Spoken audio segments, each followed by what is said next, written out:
Hey, it's W5HRO. Well, I'm back on this project again here. I've been on it for the past couple days.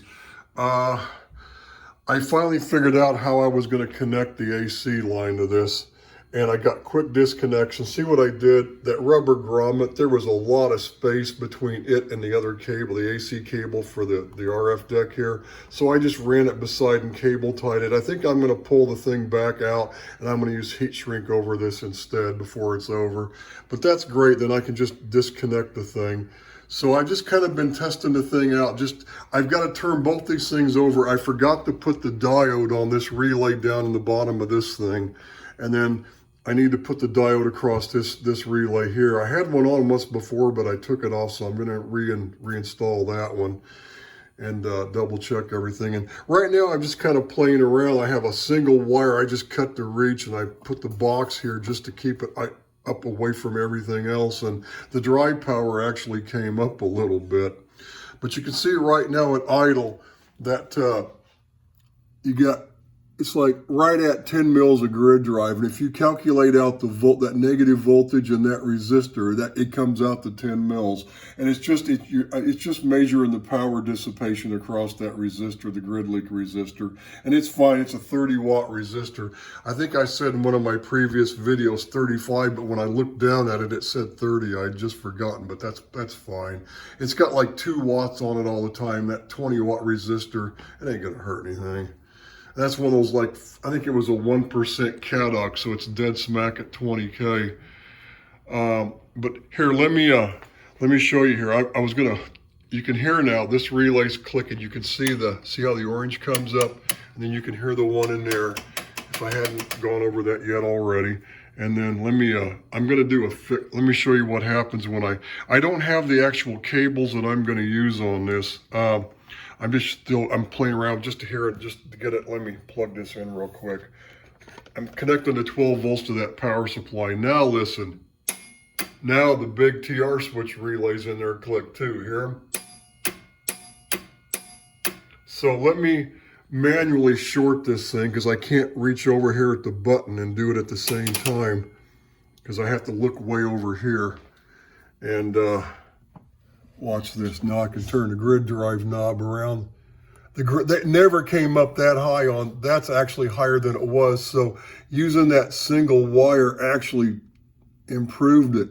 So that's grid drive and it's working. So that's good. That's good. So that's all doing what it's supposed to. Now, I bought this cable because I'm going to have a really short cable here from this 12 volt output to the 12 volt input. It's going to be a little short RCA, just long enough to reach. And I bought this one for it, and I was going to put the L on it. It was supposed to be, what I need is just a hair over a foot. So I ordered a 1.5 foot cable, and I got it, and I went, why is it longer? And I measured it, it's 2 feet. It came off Amazon. It's a heavy duty cable. I was going to use it over here just for this to this, but then it turned out to be a lot longer than it was, and I looked and it says the ads on Amazon, there's 2 or 3 different sellers selling this cable and they all say 1.5 feet and the next size is 3 feet. But when you get it, it's actually 2 feet and they don't even have a 2 foot listed. They have a misprint on their advertisement, I guess, but it's no biggie. It wasn't that much. I can use it for something else. So anyway, but you see what I did? I put that RCA ground jack because when I hit this button here, the grounds through this cable here to this connector. So I went ahead and just put it real close to the connector instead of putting it over here. I said, screw it. I'll just put it there. That's okay. That's a real short connection. I've got a 0.01 bypass cap going from it down the ground, just for safety reasons, for RF and stuff. So I'll probably add one.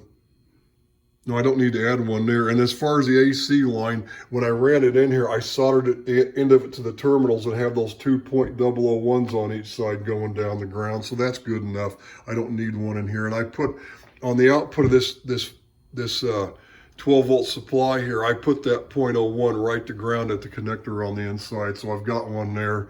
That's good enough. So let me finish all this. Let me turn these over. And then the next video, I'll probably have it in the shack testing it out. I don't know if this tube's still any good. This is at iMac. I may have damaged it.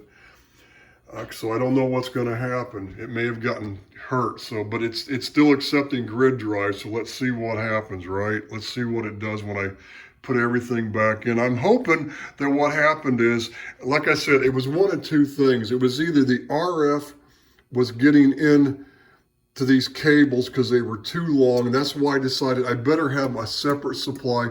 It might have been getting into these cables, and it might have been killing the 12-volt supply that goes to this relay, because unless this relay clicks, there's no grid drive. And I'm trying to see if there's a way if I can still eliminate that relay, but for right now, it's still working. And it probably, now I've got this TR switch coming up the same time as when I hit this button. See, it's like really fast, so. Anyway, well, I've got it keyed right now. I still got grid drive going to it. Yeah, see the grid drive, that it never came up that high before, so that's good. Let me unkey this thing. There. So that's pretty good, man.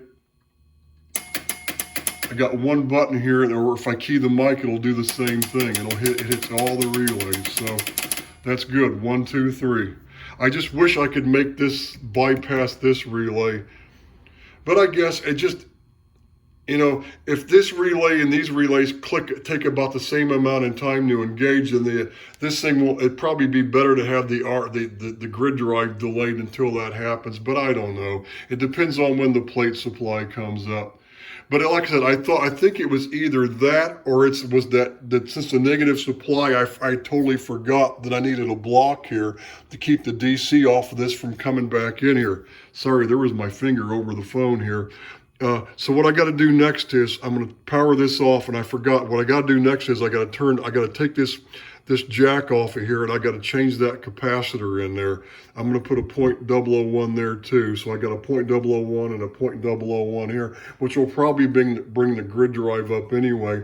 Then I'm going to play around to see if I really need, you know, this cable or not. What I could do is, when I get the right length in here, I could always run a wire down and just run it along the ground here just to make sure there's an electrical length. But this whole thing, the ground on this chassis and all the ground going through the AC line, all that's going to be this longer than this cable anyway, right? So I don't know, we'll see. But I may be able to get away with just a single wire on this, and which will bring my grid drive up automatically.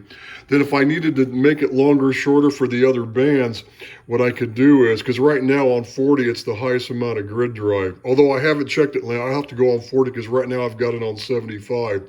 Maybe with this piece of wire, it's going to be less, but I think it's probably going to be longer, but we'll see. I could just put a ceramic stud there with a screw, with a nut, and I could just have a single wire going from here over to here. And I may do that before it's over, so let me see. That may be what I do, or I may just put the ribbon cable back on it. And I may just, you know, I may capacitor couple the one that's connected to ground or something too, to kind of isolate it. So I don't know, we'll see what happens. So let me get this cap in here changed next, and then I'm gonna go ahead and do all the other stuff, and then my next video, I'll be in there in the shack, and I'll be seeing if the transmitter works, and we'll find out together. 73s, this is W5HRO.